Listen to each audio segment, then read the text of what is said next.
and finally broke free after all those many years of helping other business owners become successful. I had a pretty good knowledge base. I think it's important that you kind of stay with something that you know, or learn it first by working for someone who does. Yeah. And so I started a telecommunications company way back in 1990. I think it was 98. I started a telecommunications company out of my apartment. I'd sold my home and cashed in my 401k, and I did a sweat equity deal buying a small apartment community, about 48 units with a partner.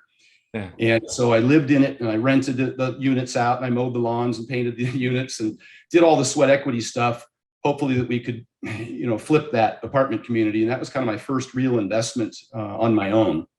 And while I was in that apartment community, I used the knowledge that I had from being vice president of a telecommunications company for someone else. And I started my own small telephone company. And we were running it out of that apartment, out of the manager's apartment. It was a little 3-bedroom, it was a dumpy little place in Lakewood, Washington, where they shot the Cops, that television show. Yeah. It was. They actually came and shot cops there. It's all the drug addicts and what have you. But it was a tiny little town outside of Tacoma, which is kind of a blue collar suburb of Seattle area. But, so I ran that apartment community, and I started this little phone company. And we had 3 employees, friends of mine that I recruited from the telecommunications company I used to run. And we'd walk door to door, and we'd knock on doors in low-income housing areas and get them to sign letters of authorization to let us take over and serve their telephone service. We would resell phone service from Quest, and we would buy the lines from them, and we would provide them to these low-income people who had been disconnected previously for running up long-distance bills, et cetera. And I won't go too deep a dive into it, but nonetheless, 2 years later, we were in 22 states serving over 100,000 customers with over 100 employees, taking 5,000 calls a day and generating $25 million a year in gross revenue. So it was quite a journey to build that company up. And I used the revenue from that company. And that was in a 2-year period, you said? Yeah, that was about a 2-year That's period. Pretty impressive. Yeah. It was. That's very impressive. Yeah. Now, the first year was a struggle. I was eating at McDonald's. Of course, yeah. Everybody knows the dollar meals and the college dinners with mac and cheese and top ramen. I was broke. I mean, I was really broke. I had over $120,000 in credit card debt. I had a dozen credit cards that I had tapped out, and I was when they would send me checkbooks, I would write checks to my employees for payroll, and then pay the other credit cards with the checks that the other credit card companies gave me. And I owed Quest about $250,000 at that time in phone lines that I had purchased and resold and hadn't been able to pay them back yet. So I had acquired quite a substantial amount of debt over the course of that first year. Lost a lot of sleep, incurred a lot of stress. I had not worked out at a gym for over a year. Wow. Sleeping probably 4 hours a night, as a lot of people will tell you when they start a business. And I experienced a lot of stress. And I went to the library one day, or the bookstore, I think it was Barnes and Noble, and I picked up a book called Stress for Success by Jim Lohr. And I still remember. Yeah.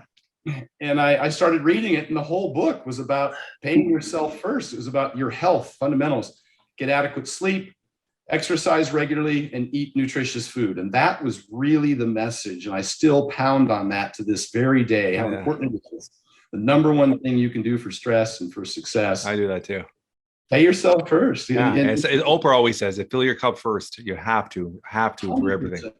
Because we're burning the candle at both ends, and we completely disregard exercising, and we start eating, fast food and quick crap.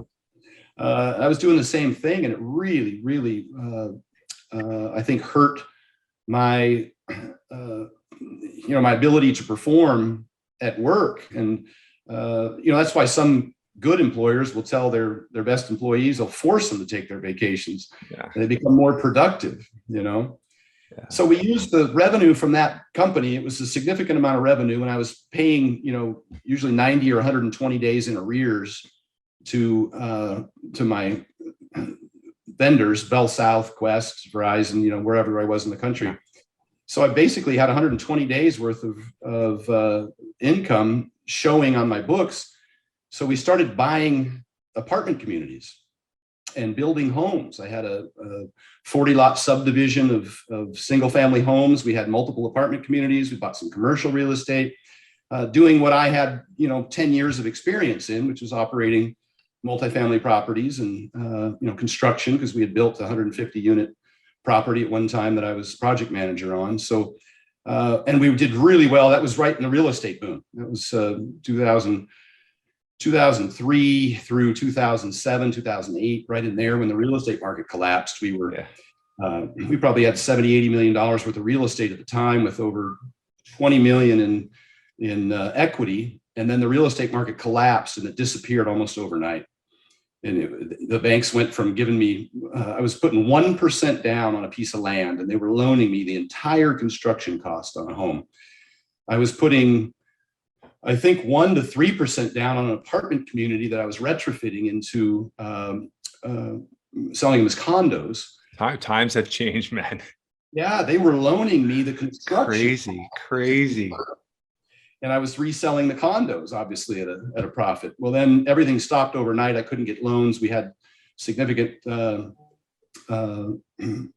assets still left. The real estate market, the value of the properties dropped. So the banks now wanted to get a 80% debt to equity. Yeah. On a property that had just depreciated 30 to 40%. So almost overnight, I'm selling my houses, I'm selling my cars, I'm selling all my toys. I had a $2.5 million home that I'd bought in cash. I had a couple other homes and a couple other $500,000 homes I'd purchased. You never lose money on real estate, right? No. Just keep buying real estate.